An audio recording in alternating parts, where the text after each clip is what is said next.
Hey you guys, what's going on everyone? Welcome to my channel, you guys. My name is Kiafa. Welcome back to my tribers. I hope everyone is having a wonderful day. You guys, I'm having a great day today.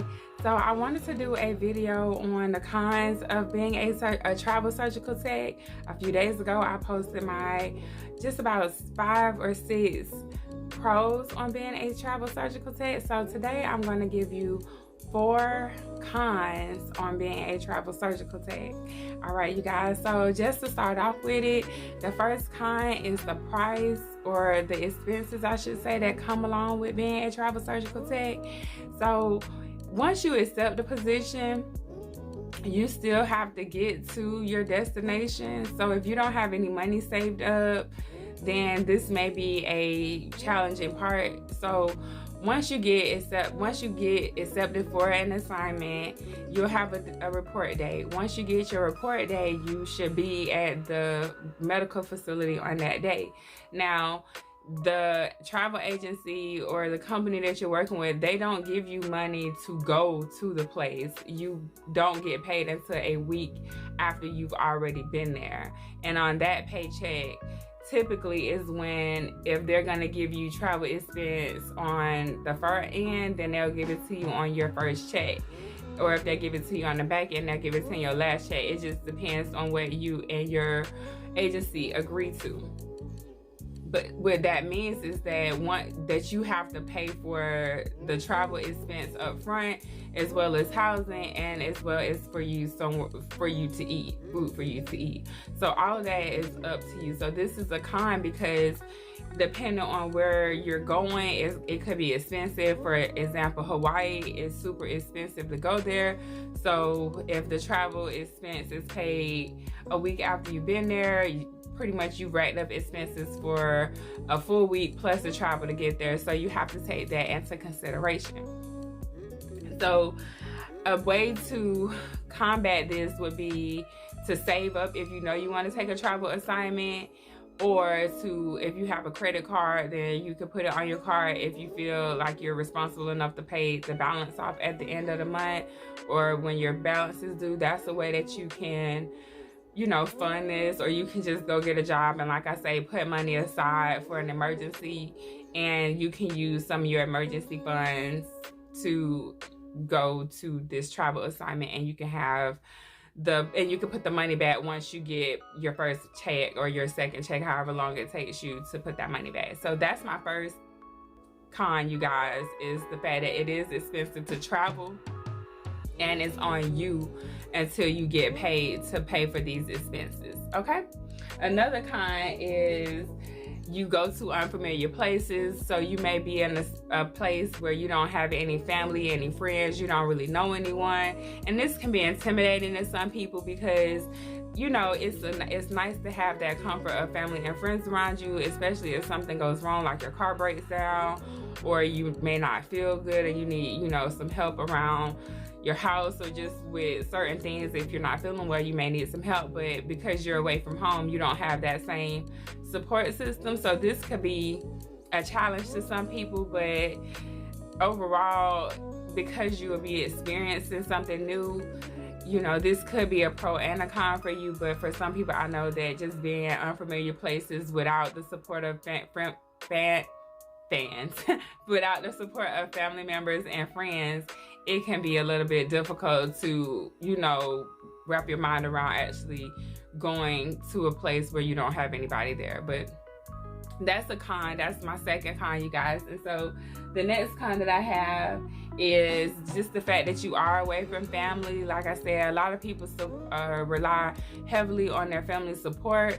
So this could be an issue. Also, this is an issue if you have a family or if you have kids and you are single. This could come into play if you want to travel and you have small kids. Do you take them with you? Do you leave them with a family member or a friend? If you're married, do you just go? Do you and your spouse and your whole family go on this travel assignment?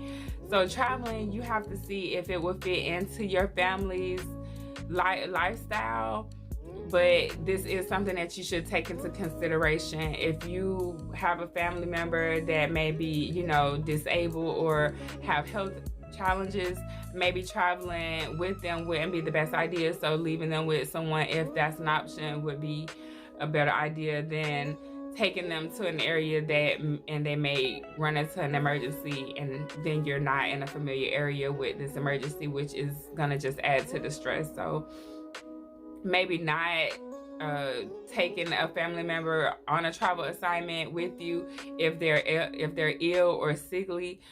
And if you do, then just make sure you have a plan in place on what you would do if that was the case. But if you have little kids, most places have like a community where you can find babysitters. Like care.com is huge, and if you look into, especially, I would say definitely care.com, because they have it with background checks, and they have providers on there that are BLS and ACLS qualified and PALS qualified. So if you have kids with special needs, then they have people on there that are qualified to help you. So I did look into care.com for myself. I didn't have to take my son with me to California while I was working. He went with his dad, and so we ended up co-parenting and homeschooling him together. And just to add this into a con with the family, if you have kids and the kids are in school, then you may not be able to travel until the kids are out of school. And so this may be a con, and this was a con for myself. And the way that I overcame this was pretty much homeschooling my son, but that was already in play. Homeschooling just fit into our lifestyle. So if you're a person that want to travel and you have kids, I would definitely look into homeschooling the kids. And depending on where you're at, the resources for homeschooling are free. They're free in Florida, and I'm pretty sure they're free in most states.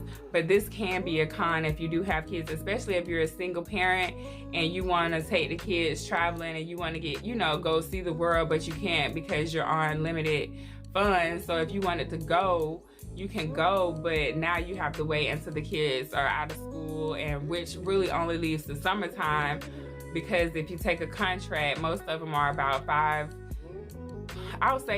weeks, but that's like far in between. There's not a lot of contracts that are going to be 5 weeks, but you can find contracts between 5 to 13 weeks, 8 weeks you may find, but most contracts are 90 days, and I think the summer break is right at 90 days. So it just would be a challenge to have kids that are in school, like a traditional school, to actually travel or be, with the parent with you. One thing that I did forget as a con, you guys, is that when you leave, it is sad because you build relationships with people and come to like people, and then it's time for you to go home if you go traveling. So homeschooling is something that you should think about, or could think about. I won't say should because it's your life, but homeschooling is a thing that you could think about if you do want to go traveling and you do have kids.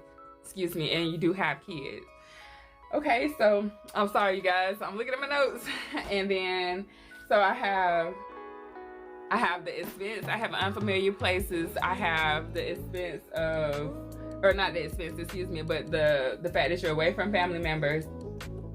And then just traveling in general and not being in your own home with your own comforts. And so for the housing part of it, depending on how much money you want to save, this can be a con as well, because your housing could be expensive. Like in the Bay Area, if you know anything about that area, housing is crazy there. Like, it's ridiculous. So most people that travel there are trying to find rooms to rent so they don't have to pay so much in rent. And this creates the fact that you're sharing, space with other people. So, if you don't like having other people, if you don't like sharing your space with other people or having other people in your space, then you may end up paying for a 1-bedroom apartment, which could create an issue if they don't do long-term lease or short-term leases, I should say. Most places only do short-term leases, and then to do an Airbnb, it may be optional. Sometimes Airbnbs are optional, but the best route would be to rent a room. And you could find, you could go on Airbnb, because I did find rooms on Airbnb that were equivalent to my room, and they were around the same price that I was paying when I was in the Bay Area. And so I was paying $800 for a 1-bedroom room, like about the size of this room, and that's pretty much that was going rate for a room for a month's rent for a 1 room, to rent 1 room. And so that was a con to me, because it was just so expensive that it would have cut into my budget if I would have rented a full 1-bedroom apartment, and then I may have had to actually commit to a lease, which just wasn't something that I was trying to do. And I think that's all I have for you guys. One other thing that I do that's not on here that I do find to be a con is going to the medical facilities, and you're a traveler. Sometimes the hospital staff will put you in shifts that nobody else wants, or days that nobody else wants. So if you go to these places, be mindful that you're there to work and they're gonna work you.